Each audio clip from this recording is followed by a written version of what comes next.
Some reunions feel like a missing puzzle piece clicking into place. A face you've never seen, a name you've only imagined, suddenly real, suddenly yours. For adopted children, that moment can feel like finally being able to breathe. But in Katie Fusco's story, the reunion wasn't a beginning. It was a trap disguised as destiny. She was raised in a stable, loving home, full of dreams and gentle ambition. Then curiosity pulled her toward her biological family, and toward a man whose darkness had been waiting for her since before she could speak. What happened next wasn't just tragedy. It was the slow, chilling proof that some monsters don't hide in shadows. They live in families. Stephen Platt's story begins long before Katie ever knew his name. He grew up in Levittown, New York, described as quiet, isolated, strange to other kids, someone who didn't easily fit in. But the danger wasn't his awkwardness. It was what he learned to do with it. How to manipulate, how to attach himself to vulnerable people, how to control a life from the inside. In 1995, when Stephen was 20, he met Alyssa in an online chat room. Alyssa lived in San Antonio, Texas. She was only 15. Even before the relationship had a chance to form naturally, Stephen escalated it, traveling from New York to Texas, showing up at her door, pushing for commitment with a pressure that didn't look like romance. It looked like possession. Alyssa's family was alarmed, but the situation moved too fast, and soon Alyssa was in New York with Stephen, away from support, away from familiar streets, away from the safety of people who could intervene. By 16, she was pregnant. Her childhood was effectively over, and what followed was not a messy young love story. It was an early blueprint of the cruelty Stephen would repeat for the rest of his life. Alyssa began to see the side of Stephen that she couldn't rationalize away. He was unstable, moody, capable of flipping from calm to terrifying in seconds. He was cruel in ways that made the home feel like a cage. When the baby, Denise, was born, Stephen didn't soften. He didn't become a father. He became something worse. When Denise cried, he lost it. At one point, he tried to silence her by locking her in an icebox. Alyssa found her in time. Denise survived not because Stephen showed restraint, but because Alyssa acted fast enough. Stephen didn't feed the baby, didn't change her, didn't treat her like a child. And Alyssa, young, isolated, emotionally conditioned, didn't leave. Whether it was fear, trauma, bonding, manipulation, or all of it together, she stayed. But one instinct cut through everything. She knew Denise couldn't remain there. So she did the one thing she believed could save her child. When Denise was about 8 months old, Alyssa gave her up for adoption. Denise became Katie. And that one decision created two parallel lives that moved forward in opposite directions. Alyssa remained tethered to Stephen. Katie was lifted out of danger and placed into love. The Fusco family in Dover, New York, welcomed Denise and renamed her Katie Fusco. Her adoptive parents were stable, hardworking, and attentive.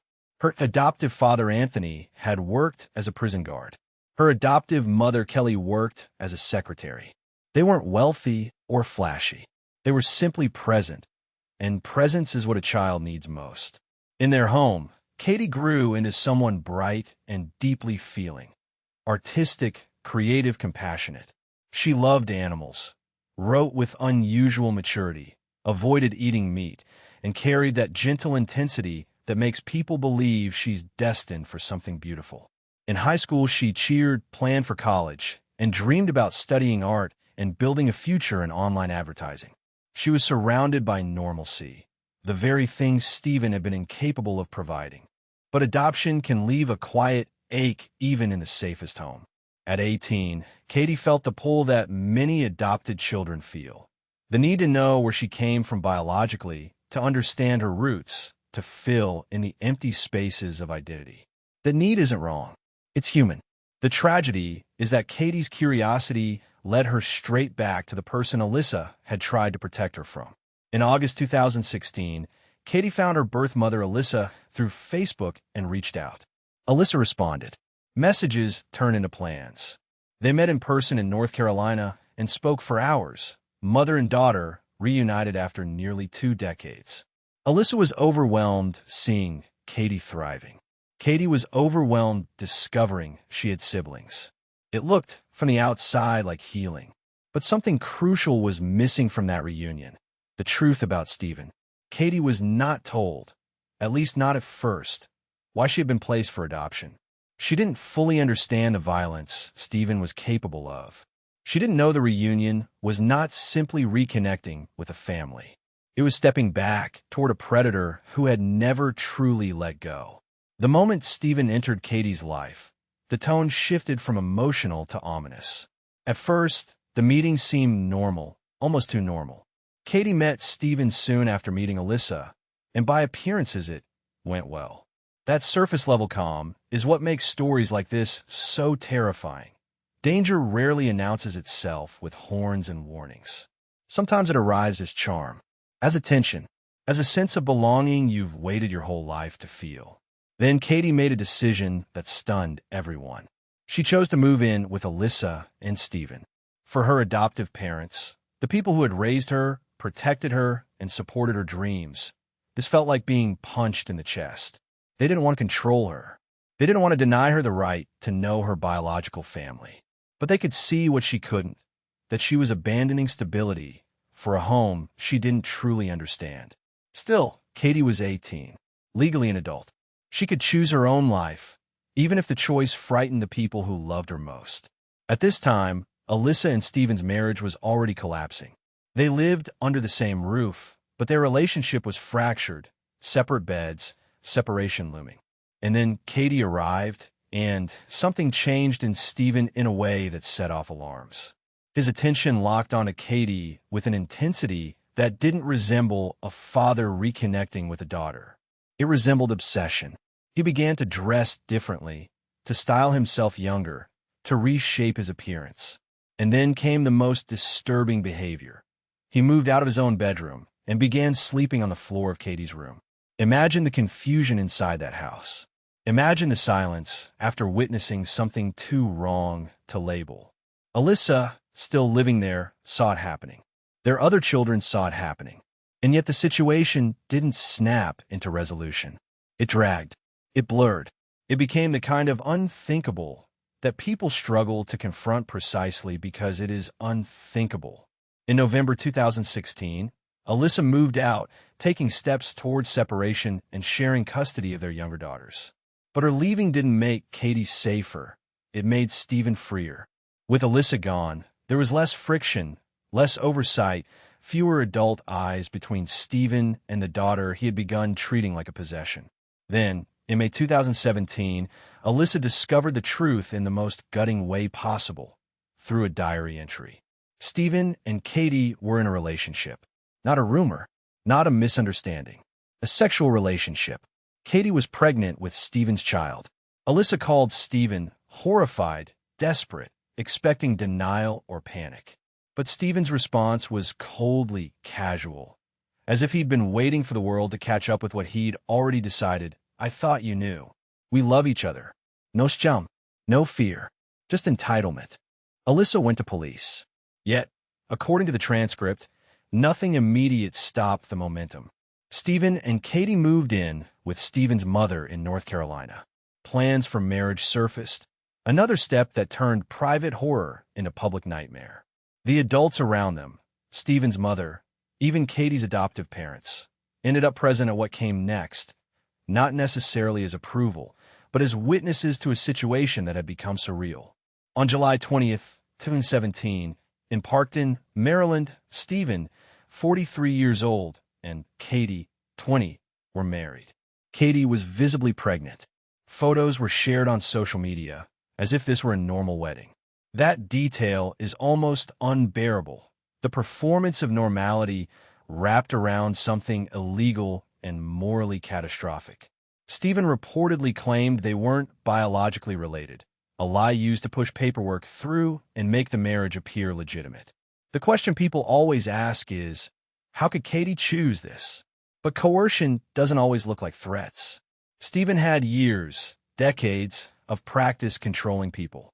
Alyssa herself had been manipulated as a teenager, held emotionally hostage by threats of self-harm.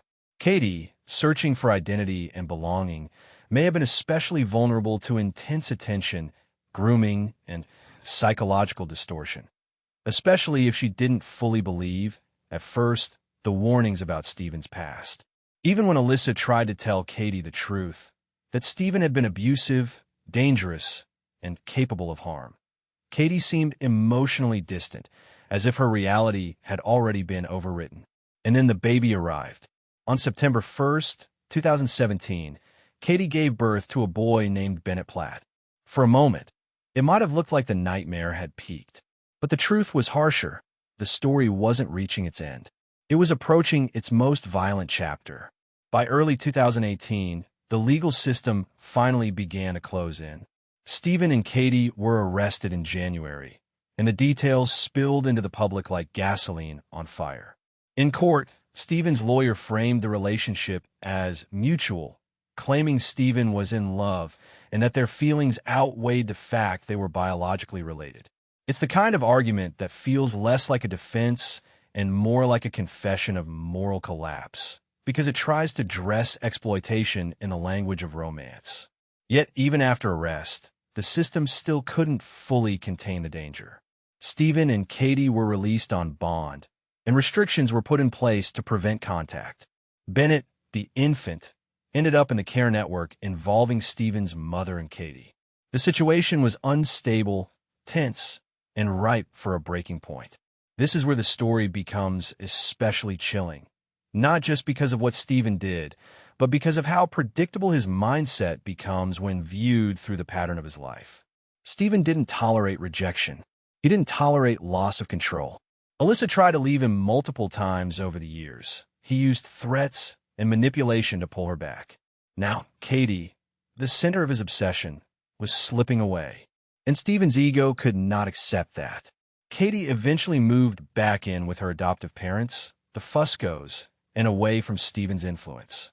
Distance did something powerful. It returned oxygen to her mind. According to the transcript, Katie began to face reality. She wanted a divorce. She called Stephen and told him she wanted it immediately. For a normal person, that would be a painful but ordinary collapse of a disastrous situation. For Stephen, it was an extinction event. He didn't interpret it as a relationship ending. He interpreted it as property being stolen. He reportedly believed Katie's adoptive parents had brainwashed her because in his worldview, Katie couldn't be choosing freedom. She could only be taken from him. And when Stephen couldn't manipulate the outcome anymore, he shifted to destruction. The logic was brutal. If he couldn't possess Katie, he would erase the world that allowed her to leave. Anyone who helped her separate from him became an enemy. That included the people who had loved Katie most consistently, her adoptive father Anthony, and her adoptive family. On April 12, 2018, Stephen set his plan into motion. He drove from North Carolina to Dover, New York, and waited near the Fusco home. Surveillance footage later captured pieces of his movement. That day, Katie and Anthony left their home to travel to Waterbury, Connecticut, to help Katie's adoptive grandmother clean her house. It was an ordinary family errand, quiet, practical, harmless, the kind of routine that should never end in blood. Stephen followed them in a Honda minivan. Inside the vehicle, he had a loaded gun on the passenger seat. He didn't need to search for a moment of opportunity. He arrived already decided. As Anthony slowed at a stop sign where Route 7 and Route 55 intersect, Stephen pulled alongside. Then he opened fire into the Fusco vehicle. Witnesses described a brief silence, then sharp, violent bangs. When it ended, the minivan sped away. Police and emergency services arrived to a scene that did not look like an accident or a random encounter. It looked like targeted execution. Katie and Anthony were found slumped in their seats. Bullet holes tore through the car, evidence of an attack meant to ensure there was no survival, no second chance, no mercy. At first, responders didn't know who the shooter was. The scene offered questions. Who would do this? Why them? But the answer came quickly through another call, Stephen's mother, crying, dialing 911 after receiving a confession from her son. He told her what he had done. Law enforcement rushed to her home, but Stephen was gone, fleeing or moving toward the final act. Not far away, roughly 18 miles from the shooting site, police found the silver minivan in Dover. Stephen was inside, injured by his own hand, still holding the same gun used to kill Katie and Anthony. He ended the manhunt by taking his own life. And in doing so, he denied the survivors the one thing the legal system could have offered: a trial, a sentence, a public accounting of guilt. He left only wreckage. Katie and Anthony were dead, and the transcript states that Bennett, the infant, was also buried with them on April 21st, 2018, in St. Charles Cemetery in Dover Plains, New York. The tragedy became not just a murder, but the collapse of an entire family line: birth mother, adoptive parents, siblings, everyone marked permanently by one man's obsession. Stephen didn't just kill people. He collapsed the meaning of home, turning family into a crime scene and love into a weapon. There is something uniquely haunting about family tragedies like this, because the danger doesn't come from a stranger in the dark. It comes from someone inside the circle, a person who should be defined by protection, not predation. And that's where the mystery in this story lives. Not mystery in the sense of who did it. The transcript makes that clear. Mystery in the sense of, how can reality warp so far that a daughter can be groomed into marrying her father, and adults can stand in a room smiling through a ceremony that should have triggered immediate intervention? The eerie truth is that grooming doesn't arrive as a single dramatic moment. It arrives as an atmosphere. It reshapes what feels normal slowly. It isolates the target from the people who reflect reality back to them. It rewards loyalty. It punishes doubt. And it often uses the victim's deepest need, belonging, identity, love, as the hook.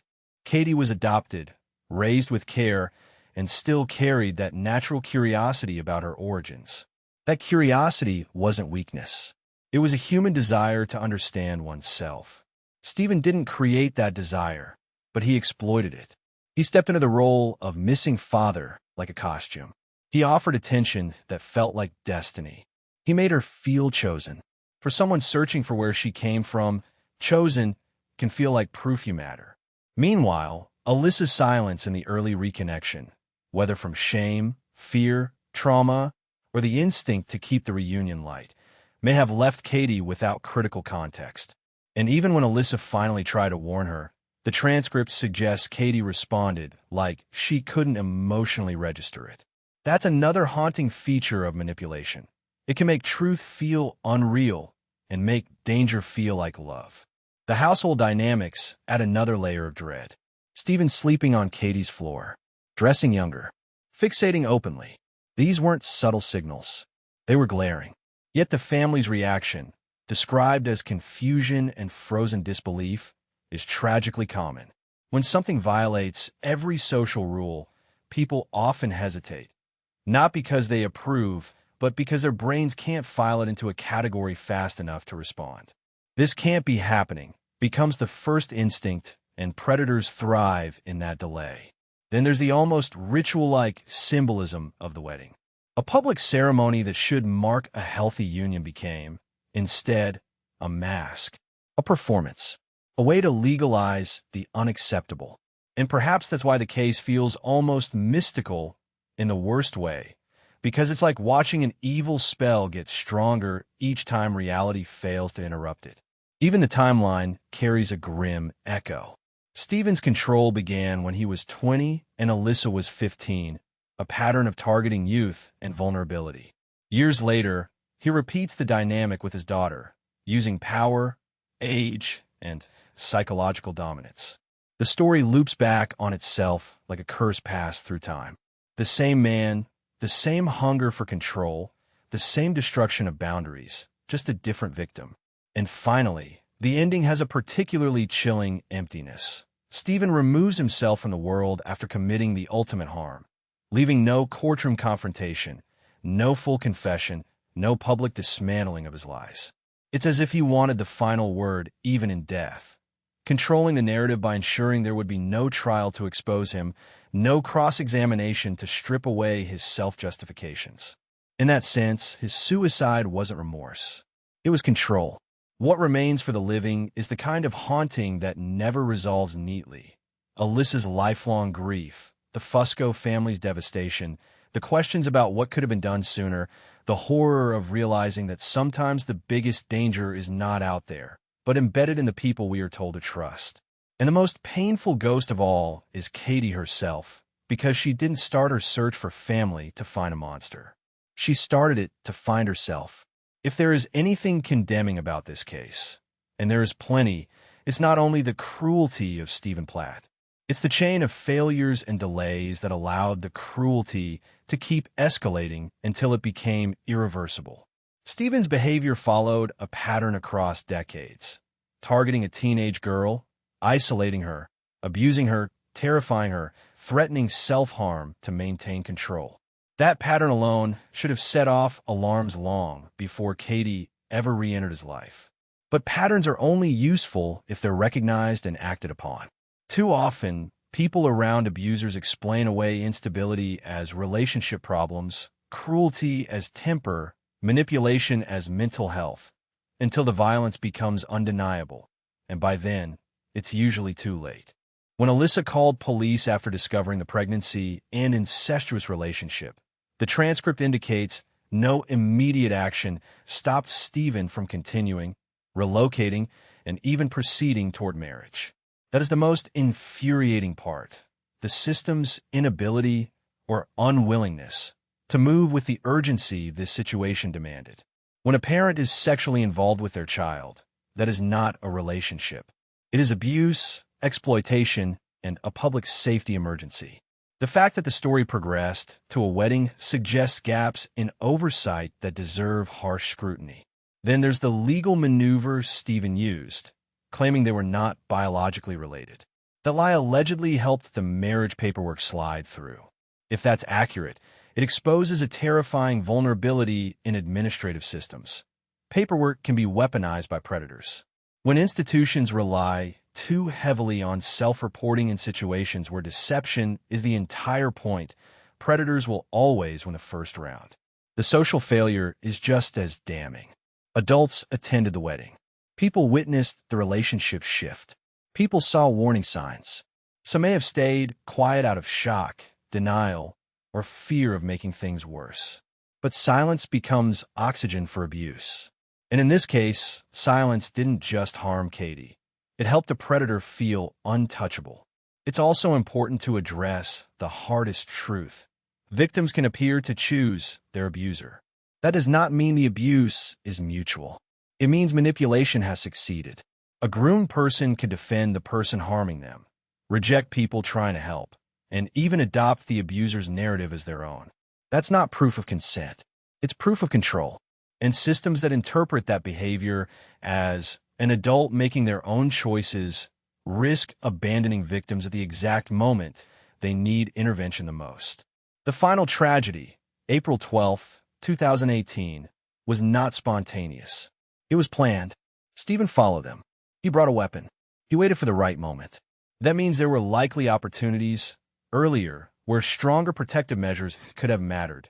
Stricter enforcement of no-contact orders, closer monitoring, removal of access to weapons, faster legal proceedings, clearer safeguarding protocols around Katie and Bennett. Once a controlling abuser loses their grip, escalation risk spikes. That is a known danger pattern. Treating such situations like ordinary domestic disputes is how they turn deadly. And then there's Stephen's suicide. It's easy for the public to interpret it as a kind of ending, but it isn't justice. It's evasion. It removes accountability, blocks discovery, and denies survivors the chance to see the offender confronted by law.